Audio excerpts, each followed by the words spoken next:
you stinking son of a bitch. Chris Christopherson and Cheryl Ladd travel through time to steal humans from plane crashes before they die. The stolen humans are breeding stock for the sterile future. This movie cost $30 million and made $5 million. This is Millennium, a film where chain-smoking time travelers from the year 2989 kidnap doomed airline passengers, replace them with badly burned duplicates, and nobody notices because the planes are about to crash anyway. The future needs these people because pollution made humanity sterile. Their solution? Steal people from the past. The problem? Every single action creates a paradox that destroys time itself. In 1989, after 10 years in development hell, 5 directors quitting, and a budget that tripled, Hollywood released this disaster about temporal disasters, based on a brilliant John Varley short story that asked what if all unexplained plane crashes were caused by time travelers. The movie answered, what if we made that boring? The film features a robot named Sherman who keeps saying Sherman was right, but never explains what Sherman was right about. Cheryl Ladd playing a time traveler with the emotional range of airport carpeting, and Chris Christopherson investigating air crashes while looking like he'd rather be anywhere else, in any timeline. Roger Ebert called it relentlessly stupid. He was being kind. This is how Hollywood turns smart science fiction into expensive garbage, one paradox at a time. The development hell timeline. Millennium's journey to screen was longer and more tortured than its own time travel logic. John Varley wrote the original short story, Air Raid, in 1977. It was brilliant. Time travelers steal people from doomed flights because the future needs genetic diversity.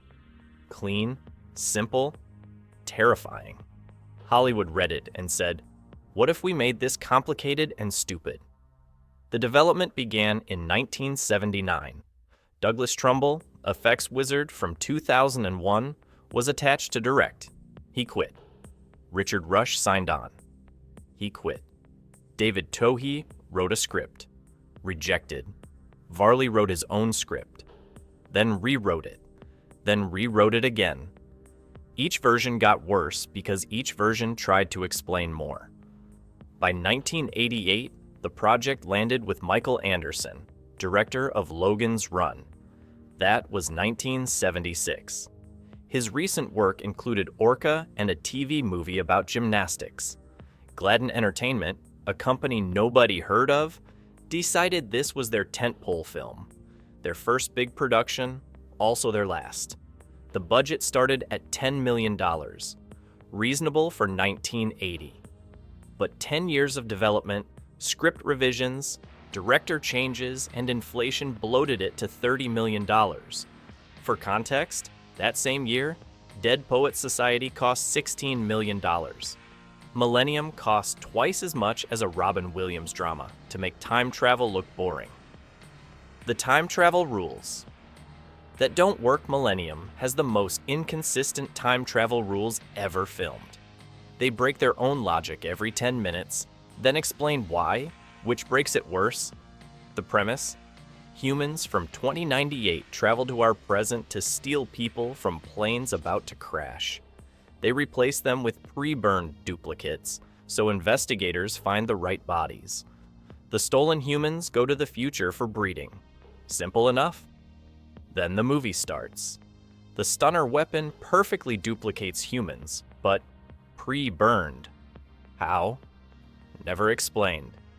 Why do the duplicates need to be burned? Because the plane will crash and burn them. But sometimes planes crash without burning. Do they have unburned duplicates? The movie doesn't know. The time travelers can't change the past because paradoxes destroy reality. But they're literally changing the past by stealing people. The movie's solution. They're not changing it because the people were going to die anyway, but they're removing genetic material from the timeline. That's a change. The movie says no. Physics says yes. The temporal police exist to prevent paradoxes. They appear once, do nothing, and vanish. Their job is stopping time crimes, but they ignore the massive time crime happening throughout the movie. Maybe they're paradoxed out of existence. Maybe they're on break. The movie doesn't care. The big paradox comes from Louise dropping her stunner in 1963. Bill finds it in 1989. This creates a loop where the stunner exists because it exists. But wait, if she dropped it in 1963, wouldn't investigators have found it then? The movie says no because, actually, it never says why. The airport disaster movie inside a sci-fi movie. Half of Millennium is a competent airplane crash investigation film. This is the half that doesn't work with the other half. Chris Christopherson plays Bill Smith, the most generic name for the most generic character. He's an NTSB investigator who drinks, smokes, and delivers exposition about crash protocols. Christopherson plays him like a man who just realized he's in a bad movie but contractually can't leave. The crash investigation scenes are filmed like a procedural. Real crash footage, real technical dialogue, real boredom. We watch Bill examine wreckage, interview witnesses, review flight recordings. It's like CSI, airplane crashes without the excitement of CSI or airplane crashes. Bill discovers something impossible. The cockpit recording has the captain saying, "They're all dead before the crash." The passengers died before impact. How? Why? The movie takes 40 minutes to explain what we already know from the opening scene. Time travelers took them. The romance happens because movies need romance. Bill meets Louise, Cheryl Ladd's time traveler, at the crash site. She's obviously suspicious. She knows things she shouldn't. She appears and disappears randomly. She smokes constantly, but the cigarettes smell weird. Bill's response? Falls in love immediately. Cheryl Ladd's bizarre performance. Cheryl Ladd makes choices in Millennium that no acting coach could explain or defend. She plays Louise Baltimore, a time traveler from 2989 who must blend into 1989. Her approach to blending in: act like an alien who learned human behavior from badly translated Japanese game shows. Every line delivery suggests she's never heard human speech. Every gesture implies she's operating a body for the first time. Louise has multiple identities: flight attendant, scientist, janitor. Ladd plays them all exactly the same: confused, angry, and smoking.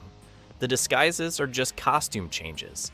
Same voice, same mannerisms, same obvious wig. Bill doesn't notice his girlfriend is the janitor at the airport. Love is blind and also stupid. The smoking is constant and plot critical. Future humans need special cigarettes to survive in our timeline because our air is too clean. Think about that. Our polluted 1989 air is too clean for them. So they smoke future cigarettes that somehow help. The movie shows this by having Ladd smoke in every scene, including during sex. "Sherman was right" becomes her catchphrase. She says it constantly. Sherman is the robot. What was Sherman right about? The movie eventually explains. Sherman predicted the timeline would collapse, but she says it about everything. Sherman was right about the coffee. Sherman was right about the weather. Sherman was right about this movie being terrible. The future that looks like a mall. The year 2989 in Millennium looks like a shopping mall after closing time, if the mall was designed by someone who'd never seen a mall, but had it described to them by someone who hated malls. Humanity is sterile from pollution. The air is toxic. Everyone is dying. Their solution: build everything from shiny metal and fog machines. The future aesthetic is chrome but dirty. Every surface reflects, but nothing is clean. It's like they polished the apocalypse. The ruling council consists of 3 people and Sherman the robot. 3 people governing all of humanity's time-traveling baby-stealing operation. They sit in chairs that look like airport seating. They make universe-altering decisions in what appears to be a conference room at a Radisson. Sherman the robot is special effects malpractice. He cost $2 million. He moves like a broken escalator. His face doesn't match his voice. His design is C-3PO if C-3PO was made from Reynolds Wrap and regret. Every time he appears, the movie stops so he can deliver exposition that explains nothing. The technology makes no sense even by movie standards. They can travel through time, but can't clean air. They can duplicate humans, but can't cure sterility. They can alter history, but can't fix their present. Every solution creates the problem it's solving. The paradoxes that break everything. Millennium doesn't just have plot holes, it has plot black holes that consume logic and excrete confusion. The central paradox: Louise drops her stunner in 1963. Bill finds it in 1989. He gives it to her in 1989. She takes it back to 1963 where she drops it. The weapon exists because it exists. It has no origin. It's an object that created itself through timeline loops. But wait, if the stunner was dropped in 1963, it would age 26 years before Bill finds it. But it looks new. The movie's solution? Time paradox objects don't age. Why? Sherman was right, that's why. The memory paradox breaks brains. Bill remembers things that haven't happened yet because they happen in a timeline that no longer exists. But if the timeline doesn't exist, how does he remember it? The movie says temporal echoes. What are temporal echoes? Things you remember that didn't happen. That's not an explanation, that's the problem restated. The duplicate paradox makes less sense the more you think about it. They replace stolen humans with burned duplicates, so history doesn't change. But the duplicates aren't the same people. Different DNA, different dental records, different everything. How is no investigation ever noticed? The movie says nobody looks that close at burned bodies. Every forensic scientist watching threw things at the screen. The ending, where they escape to the distant future to start over, negates everything. If they could go to the distant future, why steal people from the past? If they can restart humanity elsewhere, why the elaborate plane crash scheme? The movie ends by admitting nothing that happened mattered. The special effects disaster. $30 million in 1989, money bought special effects that look dated in 1979. The time gate is literally a door frame with Christmas lights. Not metaphorically, you can see the wire. When people pass through, they use video effects that public access television would reject. The temporal energy is smoke machines and pink gels. The paradox visual, reality breaking apart, is film literally melting in the projector. The plane crashes use model work that makes Godzilla movies look like documentaries. The planes don't move like planes. They move like toys on strings because they are toys on strings. The crashes look like someone dropping models onto miniature sets because that's exactly what they did. Sherman the robot deserves special mention for being especially terrible. $2 million created a character that can barely move, whose mouth doesn't sync with dialogue, whose presence makes every scene worse. The actor inside the suit, Lawrence Dane, couldn't see or hear. He delivered lines blind and deaf, which explains why Sherman seems to be in a different movie. Why it failed. So spectacularly, Millennium failed because it committed the cardinal sin of science fiction. It was boring about interesting ideas. Released August 25th, 1989 in the dumping ground of late summer. The competition? Batman still dominating, Indiana Jones and the Last Crusade, Lethal Weapon 2, and The Abyss. Millennium was counter-programming that countered itself. The marketing campaign couldn't explain the movie because the movie couldn't explain the movie. Trailers showed plane crashes and time travelers, but couldn't connect them coherently. The poster was Cheryl Ladd looking confused in front of an airplane. The tagline, "The future is history." That's not compelling, it's a paradox.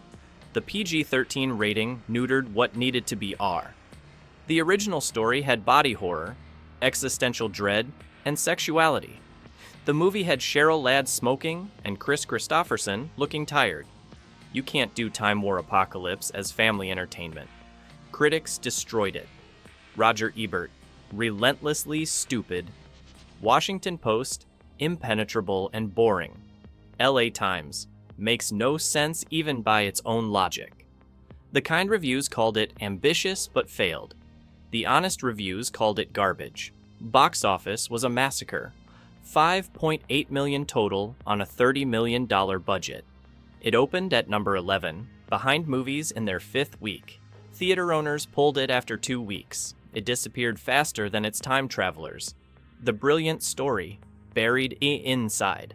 The tragedy of Millennium is that John Varley's original story is brilliant science fiction that asks profound questions about causality, free will, and human extinction. Air Raid was tight, terrifying, and smart. The reveal that time travelers caused aviation disasters to save humanity was devastating. The story didn't explain everything because everything didn't need explaining. The mystery was the point. The core concept remains powerful. Humanity's future depends on stealing from its past, but the theft ensures the future that requires the theft. It's predestination paradox as species-wide tragedy. We doom ourselves to save ourselves from our doom. The movie buried this under exposition, romance, and robots. It explained the mystery until no mystery remained. It added subplots that subtracted meaning. It turned existential horror into procedural boredom. 12 Monkeys would explore similar themes 7 years later and succeed. Looper would do predestination paradoxes right. Arrival would show how to make linguistic time paradoxes emotional. Millennium walked so better, movies could run. Then time travel back and prevent Millennium from walking. What happens when smart sci-fi meets dumb money? You get Millennium, $30 million spent explaining why planes crash, but with time travel that doesn't travel anywhere meaningful. The future is history? This movie should have been too.